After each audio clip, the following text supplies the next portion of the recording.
ರೇಣುಕಾಸ್ವಾಮಿ ಕೊಲೆ ಕೇಸ್ನಲ್ಲಿ ದರ್ಶನ್ ಜೈಲು ಪಾಲಾಗಿ 14ನೇ ದಿನಕ್ಕೆ ಕಾಲಿಟ್ಟಿದೆ. ನಟ ದರ್ಶನ್ ನ್ಯಾಯಾಂಗ ಬಂಧನ ಅವಧಿ ಇಂದು ಮುಗಿಯಲಿದ್ದು ಮತ್ತೆ ಜೈಲೇ ಗತಿಯಾಗುತ್ತಾ ಇಲ್ಲ ಜಾಮೀನು ಸಿಗುತ್ತಾ ಅನ್ನೋದು ಕುತೂಹಲವನ್ನು ಮೂಡಿಸಿದೆ. ಇನ್ನೊಂದು ಕಡೆ ಬೆಂಗಳೂರು ಪೊಲೀಸ್ ಕಮಿಷನರ್ಗೆ ದರ್ಶನ್ ಪತ್ನಿ ಪತ್ರವನ್ನು ಬರೆದಿದ್ದಾರೆ.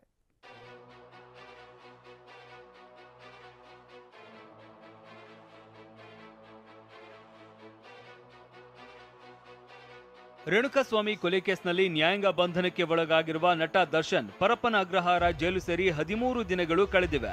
ಐಷಾರಾಮಿ ಜೀವನ ನಡೆಸ್ತಾ ಇದ್ದ ಚಾಲೆಂಜಿಂಗ್ ಸ್ಟಾರ್ ದರ್ಶನ್ 4 ಗೋಡೆಗಳ ಮಧ್ಯೆ ಮುದ್ದೆ ಮುರಿಯುವಂತಾಗಿದೆ. ಇತ್ತ ಕೊಲೆ ಕೇಸ್ನಲ್ಲಿ ಮೊದಲ ಆರೋಪಿಯಾಗಿರುವ ದರ್ಶನ್ ಗೆಳತಿ ಜೈಲಲ್ಲಿ ನಿತ್ಯ ಪರಿತಪಿಸ್ತಾ ಇದ್ದಾಳೆ. ನನ್ನಿಂದಲೇ ದರ್ಶನ್ಗೆ ಇಂತಹ ಸ್ಥಿತಿ ಬಂತು ಅಂತ ಜೈಲಲ್ಲಿ ಪಶ್ಚಾತ್ತಾಪ ಪಡ್ತಾ ಇದ್ದಾಳೆ. ಮತ್ತೊಂದೆಡೆ ದರ್ಶನ್ ಪತ್ನಿ ವಿಜಯಲಕ್ಷ್ಮಿ ಹೇಗಾದ್ರೂ ಮಾಡಿ ಪತಿಯನ್ನ ಹೊರಗಡೆ ಕರೆತರಬೇಕು ಅಂತ ಹರಸಾಹಸ ಪಡ್ತಾ ಇದ್ದಾರೆ. ಹೀಗಿರುವಾಗಲೇ ದರ್ಶನ್ ಪತ್ನಿ ವಿಜಯಲಕ್ಷ್ಮಿ ಬೆಂಗಳೂರು ನಗರ ಪೊಲೀಸ್ ಕಮಿಷನರ್ಗೆ ಬರೆದಿರುವ ಪತ್ರ ಕುತೂಹಲ ಕೆರಳಿಸಿದೆ.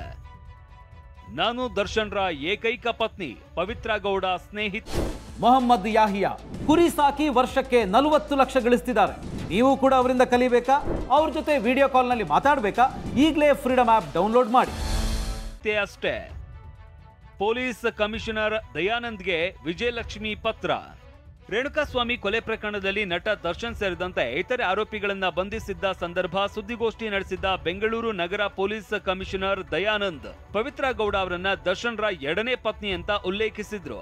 ಹೀಗಾಗಿ ಇದೇ ವಿಚಾರದ ಕುರಿತು ಪೊಲೀಸ್ ಕಮಿಷನರ್ಗೆ ಕ್ಲಾರಿಟಿ ಕೊಟ್ಟು ವಿಜಯಲಕ್ಷ್ಮಿ ಪತ್ರ ಬರೆದಿದ್ದಾರೆ. ನಾನು ದರ್ಶನ್ರ ಏಕೈಕ ಪತ್ನಿ, ಪವಿತ್ರ ಗೌಡ ಸ್ನೇಹಿತೆ ಅಷ್ಟೇ ಅಂತ ಸ್ಪಷ್ಟಪಡಿಸಿದ್ದಾರೆ. ಹಾಗಿದ್ರೆ ಪತ್ರದಲ್ಲಿ ಏನಿದೆ ಅನ್ನೋದನ್ನ ಡೀಟೇಲ್ ಆಗಿ ನೋಡೋದಾದ್ರೆ, ಇವರಿಗೆ ಶ್ರೀ ದಯಾನಂದ್, ಪೊಲೀಸ್ ಆಯುಕ್ತರು, ಬೆಂಗಳೂರು.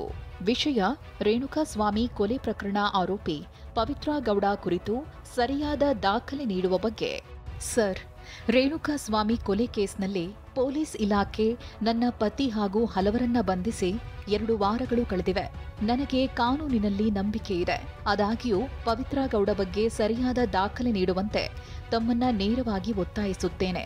ಕೊಲೆ ಪ್ರಕರಣದ A1 ಆರೋಪಿ ಮತ್ತು ಮಾಸ್ಟರ್ ಮೈಂಡ್ ಪವಿತ್ರ ಗೌಡ ನನ್ನ ಪತಿ ದರ್ಶನ್ ಶ್ರೀನಿವಾಸ್ ಗೆಳತಿ ನಿಜ, ಆದರೆ ಪತ್ನಿ ಅಲ್ಲ.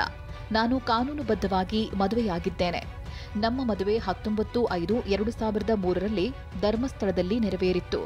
ನೀವು ಮಾಧ್ಯಮಗಳ ಮುಂದೆ ಮಾತನಾಡುವಾಗ ಪವಿತ್ರ ಗೌಡಳನ್ನ ಶ್ರೀಮತಿ ಎಂದು ಹೇಳಿದ್ದೀರಿ, ದರ್ಶನ್ ಪತ್ನಿ ಅಂತ ಹೇಳಿದ್ದೀರಿ. ಗೃಹ ಸಚಿವರು ಕೂಡ ಶ್ರೀಮತಿ ದರ್ಶನ್ ಪವಿತ್ರ ಗೌಡ ಅಂತ ಹೇಳಿದ್ದಾರೆ. ನಾನು ಮತ್ತೊಮ್ಮೆ ಸ್ಪಷ್ಟಪಡಿಸುತ್ತೇನೆ, ದರ್ಶನ್ ಅವರನ್ನ ನಾನು ಕಾನೂನಾತ್ಮಕವಾಗಿ ಮದುವೆಯಾಗಿದ್ದೇನೆ. ನನ್ನ ಮಗನಿಗೆ ಭವಿಷ್ಯದಲ್ಲಿ ಯಾವುದೇ ತೊಂದರೆ ಅಥವಾ ಗೊಂದಲ ಇರಬಾರದು. ಶ್ರೀಮತಿ ಪವಿತ್ರ ಸಂಜಯ್ ಸಿಂಗ್ ಎಂಬುವರನ್ನ ಮದುವೆಯಾಗಿ ಒಬ್ಬ ಮಗಳು ಇದ್ದಾಳೆ. ಹೀಗಾಗಿ ನೀವು ಇಲಾಖೆ ಮೂಲಕವೇ ಈ ಗೊಂದಲವನ್ನ ಸರಿಪಡಿಸಿಕೊಳ್ಳಬೇಕೆಂದು ಕೇಳಿಕೊಳ್ಳುತ್ತೇನೆ. ವಂದನೆಗಳೊಂದಿಗೆ ವಿಜಯಲಕ್ಷ್ಮಿ, ದರ್ಶನ್. ಹೀಗೆ ನಗರ ಪೊಲೀಸ್ ಕಮಿಷನರ್ಗೆ ಬರೆದಿರುವ ಪತ್ರದಲ್ಲಿ ಸ್ಪಷ್ಟನೆ ನೀಡಿರುವ ವಿಜಯಲಕ್ಷ್ಮಿ ದಾಖಲೆಗಳಲ್ಲಿ ಸರಿಯಾದ ಮಾಹಿತಿ ಉಲ್ಲೇಖಿಸುವಂತೆ ಮನವಿ ಮಾಡಿದ್ದಾರೆ. ದರ್ಶನ್ 14 ದಿನಗಳ ನ್ಯಾಯಾಂಗ ಬಂಧನ ಇಂದು ಅಂತ್ಯ. ವಿಡಿಯೋ ಕಾನ್ಫರೆನ್ಸ್ ಮೂಲಕ ವಿಚಾರಣೆಗೆ ಹಾಜರು. ರೇಣುಕಾಸ್ವಾಮಿ ಕೊಲೆ ಕೇಸ್ನಲ್ಲಿ ನಟ ದರ್ಶನ್ರ 14 ದಿನ ನ್ಯಾಯಾಂಗ ಬಂಧನ ಅವಧಿ ಇವತ್ತು ಅಂತ್ಯವಾಗಲಿದೆ. ಆದರೆ ದರ್ಶನ್ ಹಾಗೂ ಇತರೆ ಆರೋಪಿಗಳನ್ನ ಕೋರ್ಟ್ ಮುಂದೆ ಹಾಜರುಪಡಿಸುವುದಿಲ್ಲ. ಬದಲಾಗಿ ವಿಡಿಯೋ ಕಾನ್ಫರೆನ್ಸ್ ಮೂಲಕ ವಿಚಾರಣೆ ನಡೆಸಲಾಗುತ್ತೆ. ಈ ಕುರಿತಂತೆ ನಿನ್ನೆ ಪರಪ್ಪನ ಅಗ್ರಹಾರ ಜೈಲಿನ ಬಳಿ ಮಾತನಾಡಿದ ಅವರ ಪರ ವಕೀಲ ನಾರಾಯಣಸ್ವಾಮಿ 15 ದಿನಗಳಲ್ಲಿ ಜಾಮೀನು ಕೋರಿ ಕೋರ್ಟ್ಗೆ ಅರ್ಜಿ ಸಲ್ಲಿಸುತ್ತೇವೆ ಅಂತ ಹೇಳಿದ್ರು. ಜೈಲಲ್ಲಿ ದರ್ಶನ್ ತುಂಬಾ ನೊಂದಿದ್ದಾರೆ.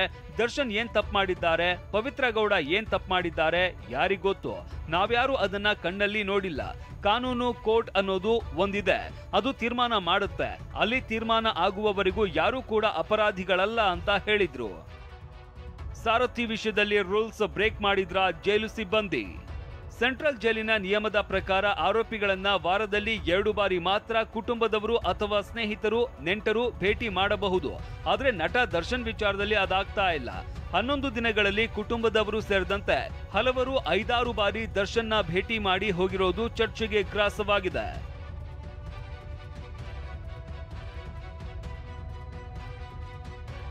ಒಟ್ನಲ್ಲಿ ದರ್ಶನ್ ಮತ್ತು ಅವರ ಗ್ಯಾಂಗ್ನ ಇತರೆ ಆರೋಪಿಗಳ ನ್ಯಾಯಾಂಗ ಬಂಧನ ಅವಧಿ ಇವತ್ತು ಅಂತ್ಯವಾಗ್ತಾ ಇದೆ. ಕೋರ್ಟ್ನಲ್ಲಿ ಅವರ ಮುಂದಿನ ಭವಿಷ್ಯ ಏನಾಗುತ್ತೆ ಅನ್ನೋದೇ ಪ್ರಶ್ನೆ. Bureau report, TV9.